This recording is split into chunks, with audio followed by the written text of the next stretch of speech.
We don't have anything to announce or anything at this point, at this time, so we'll just take questions on whatever topic you want to address. So we'll start with Stephen. About an overall baseball thing with the day being the crackdown, I guess the crackdown day where they're going to start checking. What do you anticipate how this will go and what this will look like on the field? I think the way it's designed is that, and what I mean by design is like kind of when the checks are, at least insofar as we've been told, it won't be much in the way of kind of during the gameplay, right? I think most of it's going to be kind of natural breaks so that it doesn't really interrupt the flow of the game. But it's going to be somewhat visible, I'm sure, as you know, if there are pitching changes and guys are checked kind of either on the mound or in front of the dugout, so we'll be visible. You know, we were kind of joking around. It was like in like Naked Gun when he pats down every hitter as he comes to the plate, pats down the catcher. But you know, I'm hoping that like anything, after the first couple of days, I'm sure we'll be. It certainly will get more attention and probably a little bit more unusual looking. And then as we get past it, I think the umpires will have a little more of a rhythm to it, and it'll be less of an issue. But all in all, I think it's a positive. Just in terms of I don't know if the term necessary evil is the right term, but I think it's maybe a necessary inconvenience to try to get to a point where there's no speculation and you're not having to wonder if is this performance aided or anything like that. And I think the game will benefit from it. Did you Palacio references tonight? That's right. I hope so. I hope my guess is that scene will be shown on broadcast and highlight shows several times. Last thing I'm going to ask on this, are you kind of interested to see what comes out of this? If there's anything, if there's anybody called, if there's anything that happens, or if there's any big changes in the game itself, runs scored, hits, and things like that. Yeah, well, I hope that there aren't guys caught. I think that'll be a disservice to those individual players, because I think this was a widespread practice throughout the game that is not, and I don't think the intention, or certainly my hope, is not that any one player or group of players gets kind of labeled one way or another here, because this is something that everybody in the sport, had some level of contribution to, whether, and most of it was probably more of it was not an active contribution. We didn't teach it or we didn't encourage it necessarily, but we also didn't look to police it internally. We didn't ask who was using it or anything like that. So I hope that it's not a case where, any one individual or several individuals ends up kind of bearing the public brunt of this. But what I hope comes out of it is that you get one, I think it will lead to a little bit more offense in the game, because I do think this was, the benefit to some of the pitchers. You just saw the quality of pitches. You make a big jump, and this is not the only reason. I think some of the training and the information we have and the hard work of the pitchers all goes into that, but this aided that. And so I think you'll probably see a little bit more offense into the game. And then I think the other thing you'll have is just it'll be a little bit there'll be one less kind of nuance to wonder about why so and so is having success, or on the hitters why so and so is not having success, and I think we'll get a little bit better read of true talent, which is ultimately what I think fans want to see. Okay, let's go to Evan. I want to stay on that just for 1 second before moving on to anything. When it comes to evaluation of players, like going forward, whether it's the draft or potential trade acquisitions, how much now does this raise a question in your mind about guys? I view it almost the opposite. I think it helps answer the questions. There's always going to be some level of unknown in an evaluation, but I definitely. I mean, I look back, a prior era, and with PEDs, and when I think testing came into play, and you had a little bit better sense that most of it had been pushed out of the game. You're probably never going to get to 100%. Compliance, and there's always going to be incentives to push the envelope, and that's always going to be there. But I think once we had a sense that most of it was pushed out of the game, I think evaluation in a lot of ways, I don't want to say became easier, but you didn't have that element to worry about, and so there was a better sense of, you're able to see see players on a little more of a level playing field, and can feel more confident that what you're acquiring is more likely to continue in that that same direction, and that you're not being fooled by something outside of kind of the normal bounds of player evaluation. On the level of like high school and college players, is there still some kind of nebulous area there? Sure. Yeah. I mean, and listen, these rules are obviously for major leagues and minor leagues, so probably within the last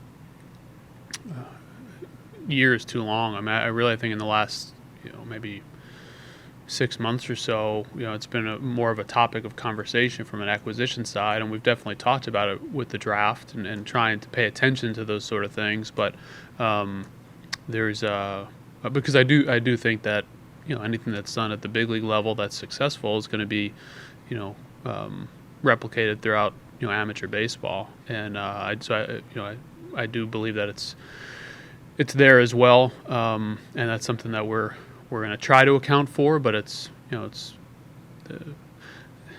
hard to do. Hey, changing subjects. You knew that this was going to be a year of growth, that there were going to be some up moments and some down moments, and you've experienced both of those. I know your focus is on how do we turn things around, how do we get things better, and evaluation. But has this stretch at all, for lack of a better term, left you guys somewhat embarrassed or dismayed?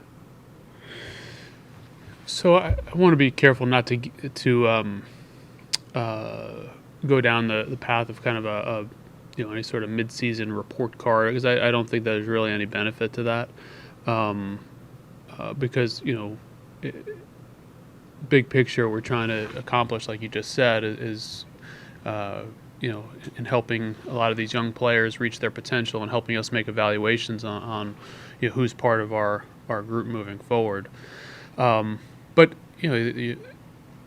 we all got in this because we love the game, we love to compete, and so even though going in that we did not build a roster that realistically was going to contend for a division or a World Series this year, you want to do well. And you're invested in every pitch and every play, and you care about the guys, and you're also, we go to all the games, we're there with the fans, we interact with the fans, and when we don't play well, as we haven't now for a period of time, you try to as much as you want to be clinical about it, you can't be. You're a fan, you're invested, you're emotional, and absolutely there are moments where you're frustrated or.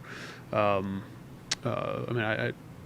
don't think we'd be very good at this if you were able to, be a robot and block that stuff out. That plays a real role. And then I think try to gear your conversations towards what can we do as a group to, best push this group of players. And sometimes that is providing them with resources, and sometimes that is giving them space to learn and grow, and with that comes some short-term failure, and sometimes that comes from providing competition and recognizing that other guys in the organization or potentially elsewhere can be part of that group going forward too. So it's a little bit of all those, but absolutely when we have this weekend. Especially when you're playing games that are winnable games. Again, we know where we're at, big picture, but you're in this to compete, and we'd like to see us do better in that regard. Thank you. Let's go to Levi. Hey, can you hear me? I'm in my car. Gotcha. Yep. Great. So I know you got a new general manager this year, but I assume that you're still fairly involved in all of these talks. I kind of wanted to get your sense on how the trade deadline talks are shaping up. Is it looking different this year? And obviously different, I assume, than last year with it being a short season. But does it feel like it's kind of getting back to a more normal, or is the looming CBA still weighing heavy in on this? What's your kind of overall view on how that's shaping up? Yeah, I mean, I think there's always going to be some kind of I don't know what the right term is, like environmental factors, like you just touched on, that just that you have to be aware of, that affect kind of the nature of talks and what teams are looking to do. Obviously, last year was very unique. I actually think that the foreign substance piece of it will play a role, and just I think teams will kind of want to see how performance both on a league-wide and individual standpoint maybe changes. But I think before guys want to make significant investments or significant moves, so I think that's something that's being paid attention to. But for the most part, I mean, the nature of the conversations, while early, is what you would have seen in past years, and there's a few teams that have kind of reached out. We've been actually trying to reach out to clubs just to get an idea of what teams are trying to do, because with the timing of the draft this year, from a resource standpoint, from a both kind of front office and scout wise, you've got a lot of some of the same people working on both areas, and we're trying to make best use of our time and try to put people in the right places. And I'm sure a lot of it will still come down at the end, and we'll need to be prepared for everything. But some of what we're trying to do right now is to get a better lay of the land so that we can put our time and our people in the best place. Mm-hmm. Chris. Hey, JD. Looking at the minor leagues, obviously you guys have had different players. A guy like Jason Martin, who was doing really well at one point, you got a call up. Curtis Terry, what is the overall attitude with where he is right now, and how soon could we possibly see him in Arlington? Yeah, Chris, it's a good question, and Kurt is a popular topic of conversation here, along with a couple of other guys, and I mean, we had some development meetings last week, kind of touch on a variety of things, but I think Kurt's a guy that just about everybody in the organization pulls for because of the way he goes about his work. But then you look at year in, year out, month in, month out, he just produces. He gets the job done, and the areas that we've challenged him in, he's continued to work on. But he's really self-driven. It was a great story the development group was telling about how he's reached out to some of the younger players in the system, and he's kind of taken on a little bit of almost a mentor role for a guy that hasn't gotten to the big leagues yet. I mean, that was pretty selfless of him.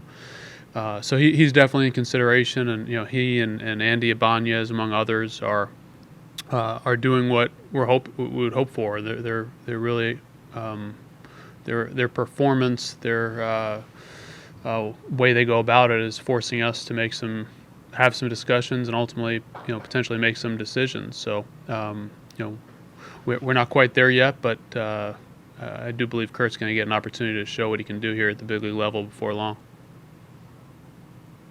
With the draft, obviously there's only one team that's picking ahead of you, so I'm not asking to tip your hand or anything, but when it comes to scouting these players, is it still kind of like there's more of an advantage towards the high school players and college players just because of how the last year plus has gone? I wouldn't say that. Yeah, I'm kind of hesitant to make any sort of generalizations like that, just because I it really comes down to the individual. I mean, there are definitely some challenges that the last year. Well, that's a super understatement of the year, but there are some challenges specific to your question that the last year has raised, just because we have less of a track record, recent track record, and some of the things that you would have seen, whether it be Team USA or college players in their conference tournaments and the College World or regionals or College World Series, you missed that opportunity. So there's just a little bit less of a track record against the higher end competition, and it really goes for both sides of it. So we're not going to limit ourselves. We've tried to stay extremely open-minded, do a lot of work on anybody that could be in the mix for a pickup that high, and then obviously we're, Kip and his group are doing equally as much work, throughout the draft.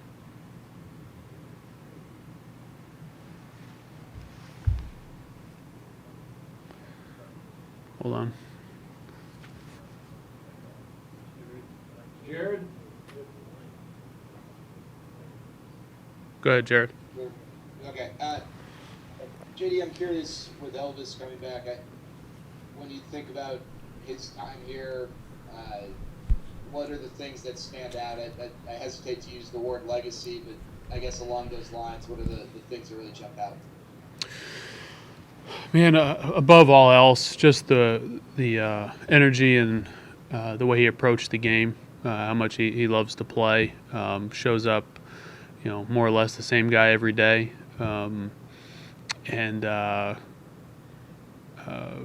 probably stands out more than anything else. I mean, there are obviously plenty of highlights over his career with us, and some huge moments where he stepped up, and obviously getting to the big leagues at a young age, and not shying away from the brightest of spotlights and the biggest of moments. But I really grew to appreciate how he was. I don't want to say the same guy every day, because we all have good and bad days, but how he brought that level of energy day in, day out, whether the team was in first place or struggling. That's not easy to do. I think we all know that in our daily walks of life. Like when things aren't going great at work, like it's easy to hang your head a little bit. And he's human. He had moments, but for the most part, I mean, he brought that enthusiasm and energy to the park every day, and it's infectious. And a lot of very good clubs fed off that. As far as the draft, I'm just curious, with it being later this year and having the College World Series completed by the time you pick, and having this combine in North Carolina that's taking place, what are the things that you've really noticed have been different from an evaluation standpoint with the delay relative to past years?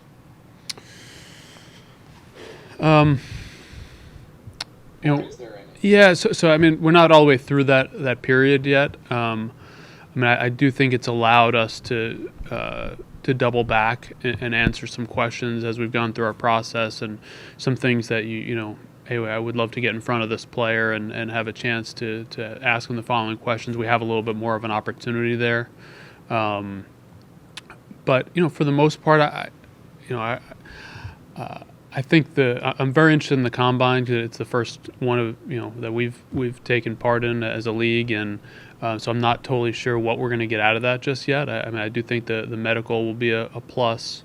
The individual 20-minute meetings that we get with the players, I'm not yet sure what's going to come out of those. I really think our scouts have done a really good job to this point, getting we've had 2-hour Zooms with so many of these prospects that our guys have put us in a good position there already, and they really prioritize that kind of work. So I'm not totally sure what's going to come out of the combine, but I'm definitely looking forward to it. But it's certainly more time to kind of double back, review what questions that we feel like maybe we haven't answered, and have a chance to get in front of the players and follow up. Okay, we got to take these last four. Let's go to Rick. Hey, JD, thank you, John. Wanted to ask you about your top two pitching prospects who are now in Frisco, and Hans Kraus and Cole Winn. What have you seen from those guys that you like, you get an upper potential, and what do you think the game plan is for them to get to the big Yeah, that whole staff is exciting.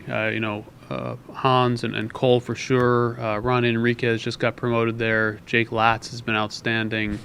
AJ Alexi has been very, very good. So it's been it's been a strong group. I'm going to try to get out there this week and see them myself. But I think Jeff Andrews has done an excellent job, the pitching coach there, and really the pitching in our system has been a real bright spot for us. The up and down the system, but Hans in particular, just having a chance to pitch, he had that what was really a minor elbow surgery, but then with the complication of everything last year, it's been a while since we've had a chance to see him go out and compete, and so that's been the biggest thing. He had his first child. I think there's been a lot of growth there for him personally, and he's always thrown a ton of strikes. He's always had good stuff. He's always competed between the lines. I think we all know how like life events push all of us, and I think you're seeing that growth from Hans right now. And Cole, he's kind of showing the talent and the poise that our guys saw, really in high school. It's probably as good of a true starter mix and all the traits that you want to see that we've developed in some time. We've had in the system in some time.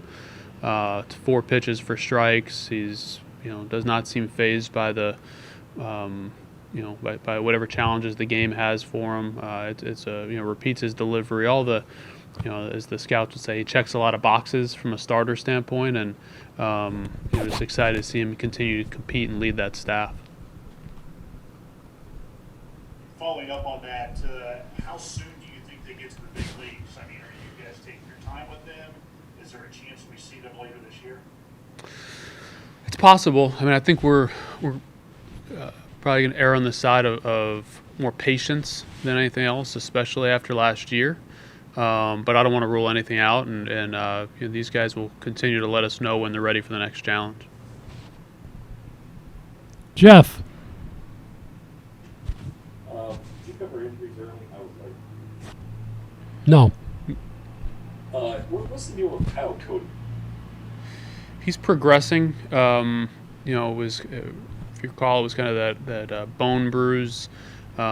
He's totally asymptomatic at this point. Has begun his throwing program. I don't have an exact timeline for you here, but he will be pitching later this summer.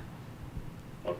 On the Elvis front, before you guys traded him, you'd moved Isaiah to shortstop. Is that working out as you expected? It is.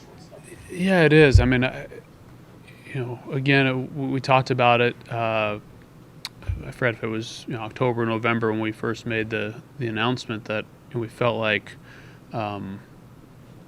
answering that question about whether Izzy could continue his play that he had in the 60-game season at third base over 162 at shortstop was very really important to us from a planning standpoint. And whatever we're 70 or so games in, like he's done just that, and really like taking a step offensively. His base running is still great. He's handled the slightly more challenging position without any hiccups there. So really excited. He's been obvious statement, but he's been one of the bright spots, and really pleased with where he's at. And on the trade deadline, do you guys view this as an opportunity to buy for next season? Potentially. I mean, I think if we do, we'd be fairly targeted.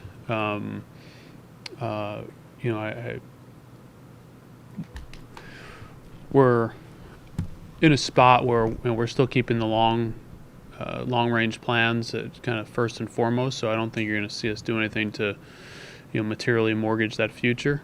But if there are opportunities that are available, if for whatever reason to add players that can be here for a couple of years that fit with what we're trying to do, and the price is something that we're comfortable with, we will pursue. We will look into that as well. Okay, thank you. Okay, 2 quick follow-ups, Evan. Hey, the sticky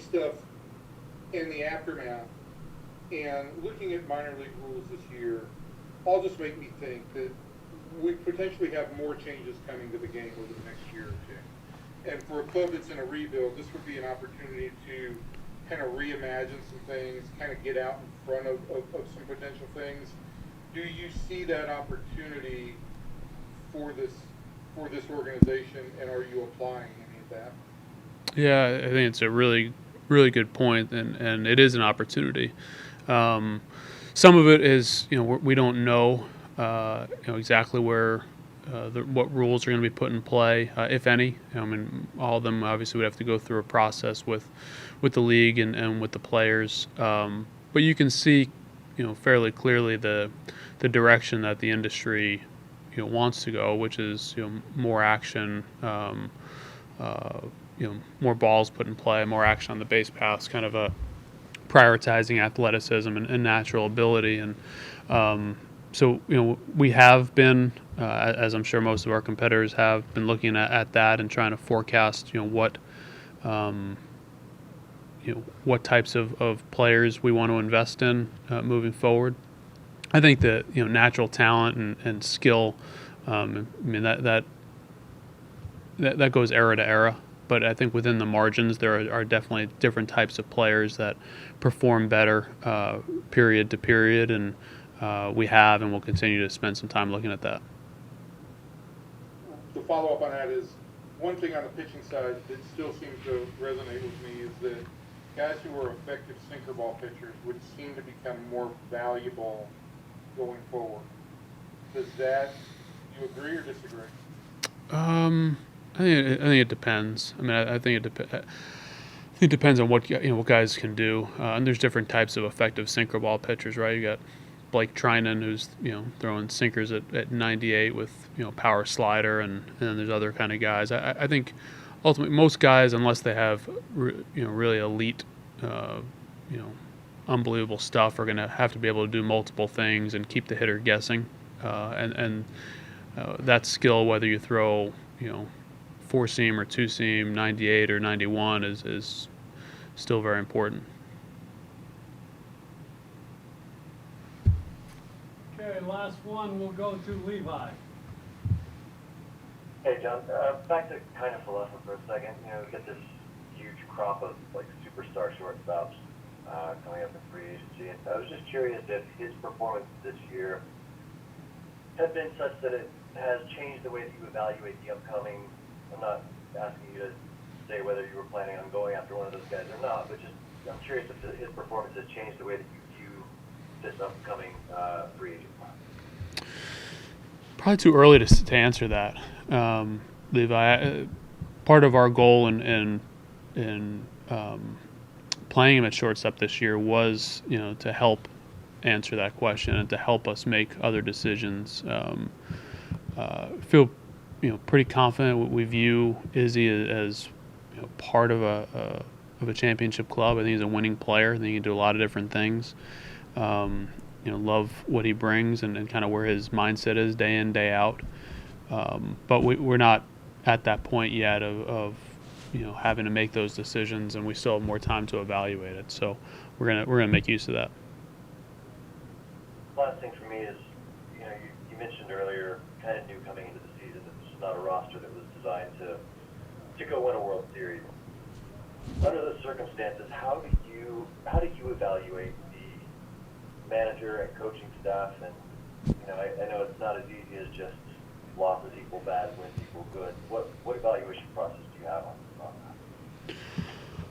Well, I think a lot of it for me is how do we respond to the challenges, the down periods, what we're going through right now. Are we able to? Do we see adjustments, pitch to pitch, day to day? I think some of the frustration when a team's going poorly, and it's in all sports, is it's kind of the idea that you see the same thing over and over again without the perceived adjustment being made, or a different approach or a different mindset, and I think that's the challenge for our players. That's a challenge for all of us, our staff too. Like, how do we are we exploring all the avenues to get through and some of it is an evaluation of just where we're at talent-wise. But I think in most cases, our players are capable of more than we've seen so far. And now it's on us, like, how do we adjust? We ask the players to adjust all the time. How do we adjust as a staff and to get more out of this group?